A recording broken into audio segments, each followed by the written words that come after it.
If a neighborhood rule matters more to you than the people living behind those front doors, then you have already forgotten what a community is supposed to be. That was the first thought that crossed my mind the second a woman stepped in front of our ambulance and raised her hand for us to stop. My name is Ryan Walker, and after nearly 8 years as an emergency medical technician, I had seen traffic jams, locked gates, confused addresses, and every kind of unexpected delay imaginable. I had never seen the president of a homeowners association walk directly toward an ambulance and announce that we could not remain where we were parked. My partner, Emily Foster, looked at me for a brief moment before checking the dispatch information again. The address matched perfectly. The resident who requested assistance was Helen Parker, a longtime homeowner living near the end of a quiet cul-de-sac. Everything about the neighborhood looked peaceful. Freshly cut lawns stretched across both sides of the street. American flags moved gently in the afternoon breeze. Children rode bicycles several houses away while a couple watered flowers near their driveway. Nothing suggested that our biggest challenge would arrive before we even reached the front door. The woman standing in front of us introduced herself as Linda Brooks, president of the Homeowners Association. She carried a clipboard under one arm and spoke with complete confidence, explaining that commercial vehicles were not permitted to remain inside the neighborhood without prior authorization from the association. I politely explained that we were responding to a request for medical assistance and would leave as soon as our work was complete. Instead of stepping aside, she pointed toward the community entrance and insisted that neighborhood procedures applied to everyone. Emily quietly reminded me that every minute spent talking was another minute before we reached the resident waiting for us. I nodded, picked up my equipment bag, and calmly walked around the front of the ambulance. Linda moved again, keeping pace beside me while repeating that rules existed for a reason. I answered respectfully that our responsibility was to reach the resident first and discuss everything else afterward. Several nearby homeowners had begun noticing the conversation. One man paused while collecting his mail. A woman walking her dog slowed to watch from across the street. Curtains shifted inside nearby homes as more people realized something unusual was happening. The entire neighborhood seemed to hold its breath. Just then the front door of Helen Parker's house opened slightly before closing again, as though someone inside was checking whether we had arrived. That small movement reminded me exactly why we were there. I turned toward Linda once more and said that I appreciated her concern for the community, but could not delay our response any longer. My voice remained calm, and so did hers, yet neither of us stepped back. Around us, more neighbors quietly gathered along sidewalks and driveways, exchanging uncertain looks without saying a word. What should have been an ordinary service call had suddenly become the center of attention for the entire neighborhood, and I had the uneasy feeling that before the afternoon was over, every person standing there would remember exactly where they were when a routine call turned into something none of us expected. As I continued toward Helen Parker's front door, Emily Foster stayed beside the ambulance to gather the equipment we would need. Linda Brooks followed a few steps behind us, still insisting that community procedures had to be respected before any vehicle could remain inside the neighborhood. I stopped just long enough to explain that our dispatch center had directed us to this address after receiving a request for assistance, and that we intended to complete our work as efficiently as possible. My answer was calm, but it did not change her position. She pointed toward a visitor parking area near the entrance and suggested we move the ambulance there before continuing on foot. I looked down the street and estimated the extra distance. Carrying several heavy medical bags back and forth would only create unnecessary delay. I thanked her for the suggestion and continued walking.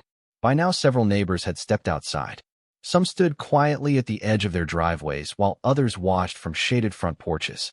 Nobody interrupted. They simply observed the unusual conversation unfolding in front of them. Emily reached my side, and together we approached Helen's house.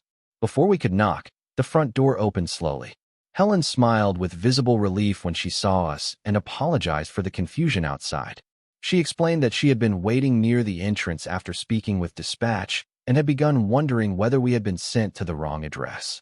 I assured her that everything was fine and that we were glad to be there. As we stepped inside, Linda remained on the walkway, speaking with another board member who had just arrived in a golf cart. Through the open doorway, I could hear fragments of their conversation about policies, parking, and neighborhood standards. Helen quietly shook her head, and said she had lived there for nearly 20 years but had never expected a routine service visit to attract so much attention. While Emily spoke with her and completed our standard questions, I noticed family photographs lining the hallway and neatly arranged bookshelves that reflected years of memories inside the home. The atmosphere was peaceful, making the discussion outside feel even more out of place. A few minutes later, after confirming that Helen was comfortable and discussing the next appropriate steps with her, we prepared to leave. As soon as we stepped back onto the front porch, we found an even larger group of residents gathered along the sidewalk. Nobody appeared angry. Instead, they looked curious. One neighbor quietly asked whether everything inside was all right. I smiled and answered that Helen appreciated everyone's concern. Before anyone else could speak, Linda addressed the crowd and stated that community rules existed to protect every homeowner equally. Her tone remained composed, but several people exchanged uncertain looks. One resident politely asked whether those same rules had ever applied to service vehicles responding to residents. Another wondered aloud whether there had been some misunderstanding. The questions were respectful, yet they marked an important shift. For the first time that afternoon, the conversation was no longer only between Linda and our crew. The entire neighborhood had begun asking its own questions, and I had a feeling that what happened next would matter far beyond a single visit to one house. After we loaded our equipment back into the ambulance, I expected the afternoon to return to normal, but the conversation outside Helen Parker's home was only beginning.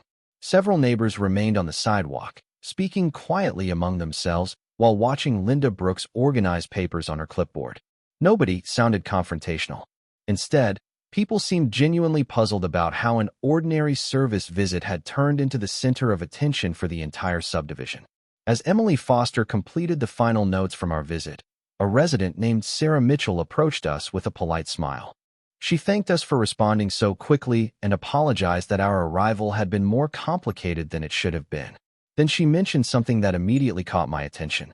She said her doorbell camera faced the street and had recorded nearly everything that happened from the moment our ambulance entered the neighborhood. At first, she had not considered the recording important because she assumed the situation would quickly be resolved. After seeing so many questions from neighbors, she decided to save the footage before the system automatically replaced it with newer recordings. I thanked her for letting us know and explained that any recording was entirely her decision to keep, but it could help clear up misunderstandings if questions continued. Before we drove away, another homeowner walked over and mentioned that his dashboard camera had also been running while he returned home from work. He remembered passing our ambulance near the entrance and thought it might have captured the same conversation from a different angle. The realization surprised me. Without anyone planning it, multiple independent recordings now existed of the same event. During the drive back to the station, Emily commented that she had rarely seen neighbors become so interested in something that usually lasted only a few minutes. I agreed. Most service calls ended quietly, and people simply returned to their daily routines.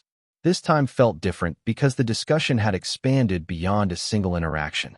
It had become a conversation about how communities balance rules with common sense. The following morning, our supervisor asked us to summarize the visit after hearing that several residents had contacted the department with compliments about the crew's professionalism. We described the timeline exactly as it happened, avoiding opinions and focusing only on observable facts. Later that afternoon, Sarah sent a message saying she had reviewed her recording. She explained that it clearly showed our ambulance arriving, Linda speaking with us near the vehicle, and the amount of time that passed before we reached Helen's front door. She added that the recording also captured several nearby neighbors watching the exchange from their driveways. By evening, word had spread throughout the neighborhood that multiple cameras had documented the entire sequence from different perspectives. Instead of increasing tension, that knowledge seemed to calm people. Rumors gradually gave way to curiosity because everyone understood that objective recordings existed. As I finished my shift that night, I could not stop thinking about how often simple moments pass unnoticed until they are viewed through a different lens. What began as an ordinary call had quietly created a detailed record that neither side could easily reshape, and I had a feeling those recordings would soon become far more important than anyone expected. 2 days later, I received an unexpected call from Helen Parker. She sounded much more relaxed than she had during our visit, but she wanted me to know that the conversation inside the neighborhood had not ended after our ambulance left. According to Helen, several homeowners had started comparing the recordings from their doorbell cameras simply to understand exactly what had happened. The surprising part was not that the videos existed. It was that every angle told the same straightforward story. The ambulance entered the community without blocking traffic. Emily and I unloaded our equipment immediately. Linda Brooks approached us within moments, and several minutes passed before we reached Helen's front door. There were no dramatic confrontations, no raised voices, and no reckless behavior. It was simply a calm exchange that had delayed an otherwise routine response. Later that afternoon, Sarah Mitchell sent me a message explaining that a small group of residents planned to request a community discussion during the next homeowners meeting. Their goal was not to criticize anyone personally. They wanted to understand whether emergency responders should ever face unnecessary delays while carrying out their duties. That distinction mattered because it shifted the conversation away from personalities and toward procedures. During my next shift, Emily mentioned that dispatch had received another call from the same subdivision. Although it involved a completely different address, and another crew handled it without any issues. Even so, everyone at the station had heard about the earlier visit because several residents had contacted the department to compliment how calmly the situation had been handled. Our supervisor reminded us that professionalism often became most important during unexpected moments, and I quietly appreciated those words. By the end of the week, another unexpected development emerged. A homeowner named David Reynolds discovered that his driveway security camera had captured a wider view than anyone realized. Unlike Sarah's recording, David's footage showed activity farther down the street, including neighbors gathering as the conversation unfolded.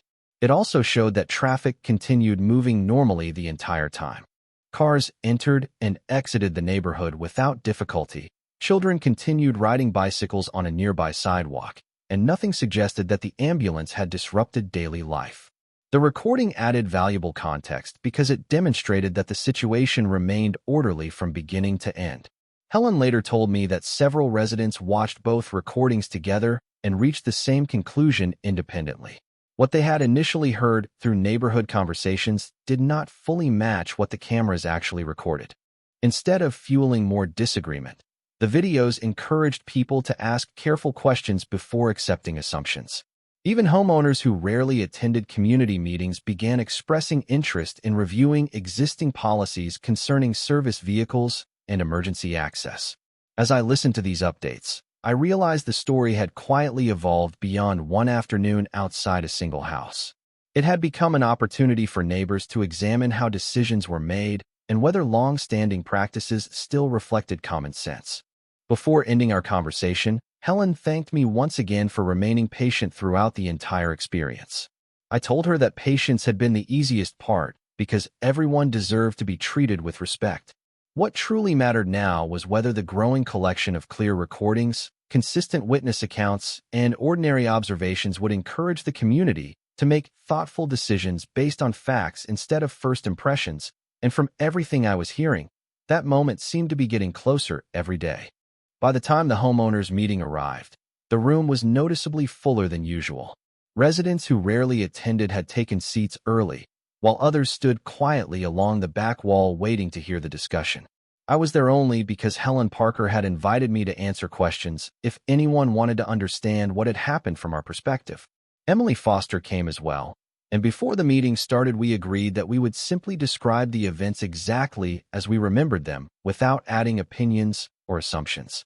Linda Brooks opened the meeting by reviewing routine community business before acknowledging that several homeowners had requested time to discuss emergency vehicle access. The atmosphere remained respectful, but everyone could sense that this topic mattered to the neighborhood. Sarah Mitchell spoke first. She explained that after reviewing multiple doorbell camera recordings, she believed the community should focus on improving procedures rather than assigning blame.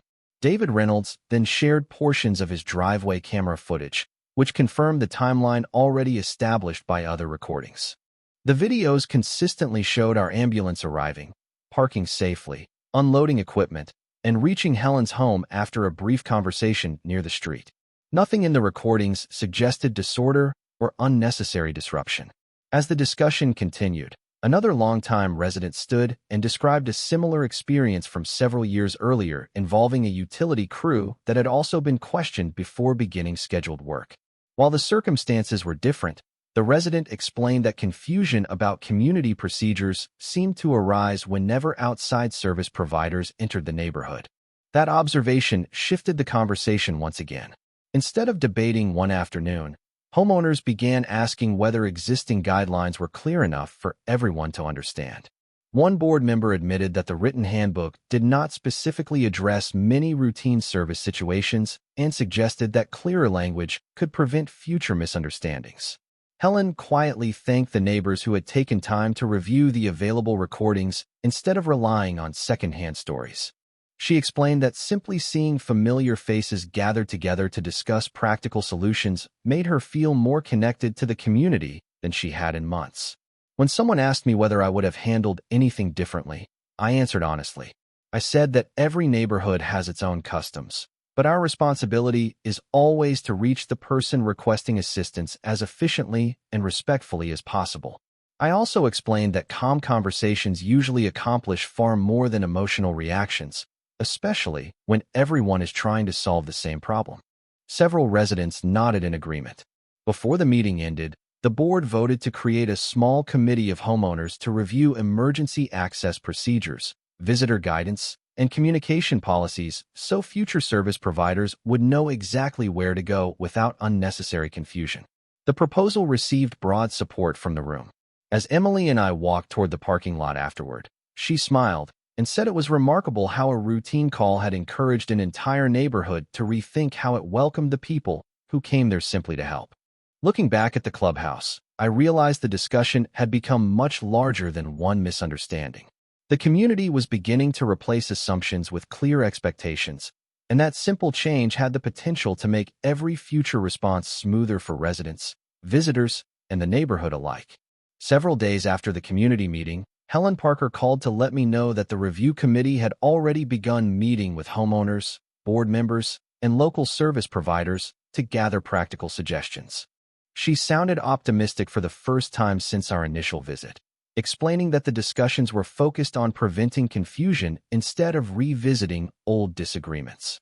Emily Foster and I continued working our normal shifts, assuming the story had finally reached a quiet conclusion, until our supervisor asked us to attend a short informational session with representatives from several nearby neighborhoods. The purpose was simple. They wanted to hear firsthand how small misunderstandings could grow into larger community concerns and what steps helped resolve them. We described the experience exactly as it had unfolded, emphasizing that respectful communication and clear documentation had made the greatest difference. A few days later, Officer Daniel Ruiz contacted Helen after hearing residents had requested guidance about coordinating with emergency responders during future service calls. He agreed to attend a neighborhood workshop as a guest speaker, explaining basic safety practices and why unobstructed access helped everyone involved. The event was informal, but it drew an impressive number of residents. Sarah Mitchell shared how preserving her doorbell camera recording had allowed facts to replace speculation. David Reynolds explained that multiple independent recordings gave everyone greater confidence because they showed the same sequence from different angles. Rather than creating division, the recordings had encouraged calm discussion supported by observable details. During the workshop, one homeowner asked whether neighborhoods should create special parking rules for emergency vehicles.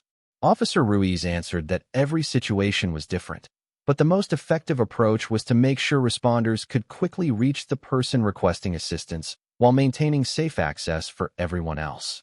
His practical explanation helped simplify a topic that had previously seemed complicated. Linda Brooks attended the meeting as well. She listened carefully as residents exchanged ideas, and, although she spoke only briefly, she acknowledged that clearer communication would benefit both homeowners and service providers. No one applauded or argued. The room simply accepted that communities improve when people are willing to learn from experience. Over the following week, the review committee distributed a draft of updated neighborhood guidance. Instead of lengthy policy language, it included straightforward examples explaining how service vehicles, contractors, delivery drivers, and emergency responders would be welcomed and directed when entering the community. Homeowners were invited to suggest improvements before the document became official. Helen later told me that more residents participated in that review than in any previous policy update she could remember. As I reflected on everything that had happened, I realized the most important change was not found in a handbook or a meeting agenda. It was visible in the way neighbors now paused to ask questions before making assumptions and work together to solve problems instead of allowing uncertainty to grow. What began as a routine response had unexpectedly encouraged an entire neighborhood to strengthen its sense of cooperation, and I could tell that the conversations taking place now would shape the community long after everyone had forgotten the exact date of that afternoon. The neighborhood workshop ended with more optimism than anyone expected, but the real test came the following week when the review committee held its public presentation. Homeowners filled the clubhouse once again, not because they anticipated another disagreement, but because they wanted to see whether the proposed changes reflected everything the community had learned. Emily Foster attended with me after finishing our shift, while Helen Parker greeted neighbors at the entrance with a smile that looked much more relaxed than the expression she wore on the day we first met. Sarah Mitchell displayed a simple timeline showing how the discussion had evolved from a single service visit into a broader conversation about communication, preparedness, and neighborly cooperation. David Reynolds demonstrated how the different camera recordings aligned with one another, not to revisit old disagreements, but to illustrate why accurate records often prevent misunderstandings from growing. Officer Daniel Ruiz briefly explained that calm conversations supported by reliable information usually produced stronger community relationships than emotional reactions ever could. When the committee presented its recommendations, the changes were straightforward. New welcome information for residents would explain how service providers and emergency responders should be directed through the neighborhood. Community volunteers would receive guidance on assisting visitors without creating confusion. Contact information for the association would be updated so questions could be answered quickly before assumptions spread. Most importantly, the proposal encouraged homeowners to verify facts whenever possible before reaching conclusions. As each recommendation was reviewed, residents contributed practical suggestions instead of complaints. The atmosphere felt collaborative rather than divided. Linda Brooks spoke near the end of the meeting. She acknowledged that the past several weeks had shown the importance of clear communication and consistent procedures. Her remarks were measured, and while they did not revisit every earlier decision, they recognized that the community had an opportunity to move forward together. The statement was followed by polite applause from several homeowners, not because everyone agreed on every detail of the past, but because they appreciated the willingness to improve. After the meeting concluded, many residents stayed behind talking in small groups. Some thanked Helen for encouraging everyone to focus on solutions. Others expressed appreciation to Sarah and David for preserving information that helped keep the discussion grounded in observable facts. Emily quietly remarked that she rarely witnessed a neighborhood transform uncertainty into cooperation so effectively. I agreed. During our work, we often entered communities at difficult moments, but we rarely had the chance to see what happened after the immediate situation ended. Walking back toward the ambulance, I looked across the quiet subdivision. Children were riding bicycles again, neighbors chatted near their mailboxes, and the evening felt remarkably ordinary. That ordinary feeling was the greatest change of all because it reflected renewed trust instead of lingering tension. As we prepared to leave, Helen waved from her front porch and thanked us once more for treating everyone with patience and respect. I realized that the most meaningful outcome had never been about proving who was right. It was about helping a community discover that lasting confidence is built when people listen carefully, examine facts honestly, and remember that every policy works best when it serves the people who call the neighborhood home. Several weeks after the community recommendations were approved, the neighborhood experienced its first opportunity to put the new approach into practice. Early one Saturday morning, a maintenance crew arrived to repair a damaged water line near the entrance. Instead of uncertainty, a volunteer from the homeowners committee greeted the workers, confirmed the work location, and directed traffic so residents could continue entering and leaving the community without confusion. Helen Parker watched from a nearby bench and smiled as she later told me that the entire process had been completed with friendly conversations instead of unnecessary debate. Emily Foster and I happened to be driving through the area later that afternoon after finishing another routine assignment nearby. As we passed the entrance, Sarah Mitchell recognized our ambulance and waved us into the visitor parking area for a few minutes. She wanted us to see the updated information board the committee had installed beside the clubhouse. It contained clear directions for service providers, emergency contacts, visitor guidance, and a simple message reminding everyone that cooperation helped the entire neighborhood. The changes looked modest, but they reflected months of thoughtful discussion. David Reynolds joined us a few moments later and laughed as he pointed toward his front porch, saying his doorbell camera had become much less interesting now that the biggest neighborhood news involved community cookouts and gardening projects instead of misunderstandings. Even that joke reflected how much the atmosphere had changed. During our conversation, several homeowners stopped to thank Emily and me for the professionalism we had shown during our original visit. I reminded them that our responsibility had always been straightforward. We simply wanted to reach the resident who requested assistance while treating everyone respectfully. They responded that our patience had encouraged the neighborhood to slow down and examine the facts before making judgments. Later that evening, the review committee shared a brief update explaining that every recommendation adopted after the earlier meetings had now been fully implemented. Residents had responded positively. New homeowners received clearer information when moving into the community, and questions about outside service providers were being answered consistently instead of differently from one situation to another. Linda Brooks also attended the gathering and thanked the committee members for their time and effort. She acknowledged that the updated guidance made expectations easier for both homeowners and visitors to understand. Nobody focused on the disagreements from the past because the discussion had shifted toward maintaining the improvements that everyone could already see. Standing near the entrance before we left, I looked across the quiet streets lined with neatly kept homes and realized the neighborhood no longer felt defined by one difficult afternoon.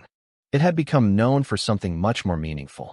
People had chosen to replace assumptions with conversations, uncertainty with clear procedures, and frustration with cooperation. Sometimes the most important changes are not dramatic at all. They happen one respectful conversation at a time until an entire community begins approaching everyday situations differently. As Emily and I drove away, she smiled and said that it was satisfying to know a challenging experience had ultimately inspired lasting improvements. I agreed because the strongest outcome had never been winning an argument.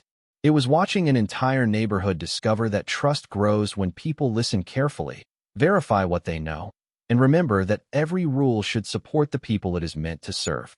Several months passed before I found myself driving back through the same neighborhood, and this time the experience could not have been more different. Emily Foster glanced out the window as we turned onto the familiar street and smiled before saying that everything somehow felt lighter. The entrance looked exactly the same, with neatly maintained landscaping and quiet residential streets. Yet the atmosphere had completely changed. Instead of uncertainty, a volunteer standing near the clubhouse simply greeted us with a friendly wave and pointed us toward the correct address without hesitation. The updated community information board clearly marked visitor guidance, emergency access, and contact information, making the entire process smooth from the moment we arrived. Helen Parker happened to be outside watering flowers when she noticed the ambulance passing her home. She walked over with an unmistakable smile and introduced us to two new neighbors who had recently moved into the community. She proudly explained how the neighborhood had worked together to improve communication and create clearer procedures so visitors and service providers always knew where to go. Listening to her speak, I realized she was no longer thinking about one difficult afternoon. She was focused on everything the community had accomplished afterward. As we finished our visit and returned to the ambulance, several residents stopped to thank us for our work, but they also thanked one another. Sarah Mitchell laughed as she recalled how a simple doorbell camera recording had reminded everyone that facts were always more reliable than assumptions. David Reynolds joked that his cameras now mostly captured delivery drivers, neighborhood pets, and children riding bicycles, which was exactly the kind of ordinary footage he preferred. Even Linda Brooks approached us before we left. She greeted us politely, thanked us for serving the community, and remarked that the updated procedures had helped everyone understand expectations much more clearly. The conversation lasted less than a minute, but it reflected something important. Respect had replaced unnecessary tension, and ordinary conversations had replaced misunderstandings. As Emily and I drove away, we passed families walking together along the sidewalks, neighbors chatting near their mailboxes, and children playing in front yards without a care in the world. It looked like the kind of neighborhood every homeowner hopes to live in, not because every disagreement had disappeared, but because people had learned how to handle differences with patience, honesty, and open communication. Looking back on everything that happened, I realized the most valuable lesson had nothing to do with a single conversation or a single policy. Communities become stronger when people are willing to pause before making assumptions, ask questions before reaching conclusions, and trust clear evidence instead of rumors. Every homeowner, every volunteer, every witness, and every professional who chose calm discussion over unnecessary conflict contributed to that outcome. Sometimes the greatest victories are not dramatic moments that last only a few minutes. They are the quiet changes that continue long after everyone has gone home. Whenever I think about that neighborhood now, I no longer remember the confusion that greeted us when we first arrived. I remember Helen's smile, Sarah's honesty, David's willingness to preserve the facts, Emily's steady professionalism, and an entire community deciding that cooperation would always be more valuable than confrontation. That is the memory that stayed with me, and it continues to remind me that when people choose fairness, respect, and common sense, even the most unexpected challenge can become the beginning of something genuinely positive.